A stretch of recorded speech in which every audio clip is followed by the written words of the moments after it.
Okay, I'm ready now. In October 1971, a bomb went off in the restaurant at the top of the BT Tower in London. Although it caused a lot of damage, nobody was injured in this explosion, and it was originally presumed to be the work of the Provisional IRA. But a radical British group called the Angry Brigade also claimed responsibility for the bomb, and they were influenced by an idea called situationism, which started with the Surrealists, was solidified by the intellectuals in the 60s and 70s, and went on to influence punk rock. So what is situationism? In the 20s and 30s, Dadaism and Surrealism, in reaction to the horrors of World War I, rejected concepts like logic and reason and embraced chaos and irrationality. A very quick summary of two very major art movements there, but I've only got 5 minutes, so cut me some slack. In the 40s, a French group called the Lettrists furthered these ideas, specifically with regards to art and culture.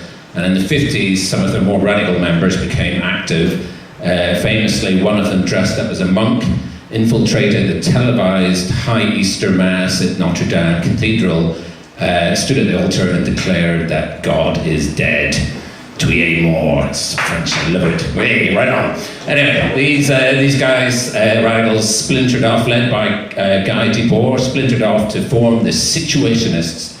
That's right, another group of French radicals here to tell us that everything we know is wrong. In his most famous work, he declared that the world that we see is not the real world, but rather the world we're conditioned to see, and it's up to situationists to explain how this works so we can awake from the nightmare. One of their ideas was recuperation. This is the idea that no matter how radical an act you commit, the spectacle will co-opt it, commodify it, and turn it into a leisure item. So if you've ever worn a t-shirt with this guy's face on it, now would be a good time to look sheepish. Debord was convinced that if we destroyed art, we could live life with the imaginative intensity that is wasted on brushes and canvas. It was such as to make situations. This could be anything from a dinner party to a bomb. Another big idea was a deterrent. That's where you take an existing image or work of art and recontextualize it to give it, imbue it with a new radical, revolutionary meaning. And for once, these ideas weren't just spouted across the coffee shops of Europe by intense young men with inadvisable facial hair. They were actually put into action. They came to the fore during one of the major moments of the 60s. Several of the situationists were key in triggering events that led to the famous May uprising in 1968 in France. This is a poster from the time. It's got a typically situationist slogan on it. It says, "Beauty is in..." That's the wrong slide, Richard. Something's gone wrong. Nothing's gone wrong, Noel. It's just that when you told me about this talk, I convinced Richard to substitute the slide. I felt compelled to save you from yourself. What do you mean, Chris? Well, don't you see? By doing this under-researched and overly simplified presentation, you're committing an act of recuperation on situationism itself. You're neutralising it by making it part of the spectacle. Good God, you're right. And furthermore, you fundamentally failed to... Hang on, that's not my slide either. Yeah, when Richard told me what you'd made him do, Chris, I decided I had to stop it there, and I had to save Bettakultcha from itself. You what?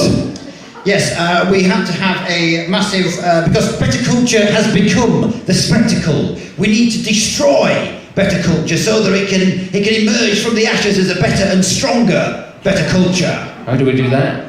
Well, we need to have a massive retournement ourselves and recontextualise Bettakultcha. So, Noel, you start to improvise over the next slide. Okay.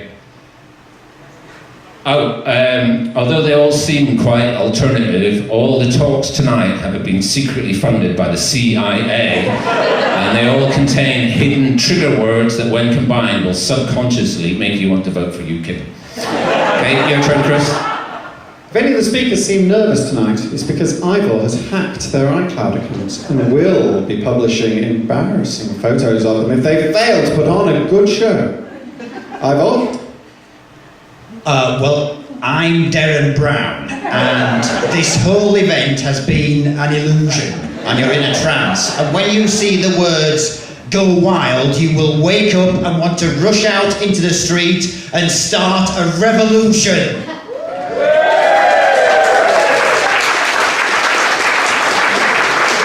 Noel Curry, ladies and gentlemen.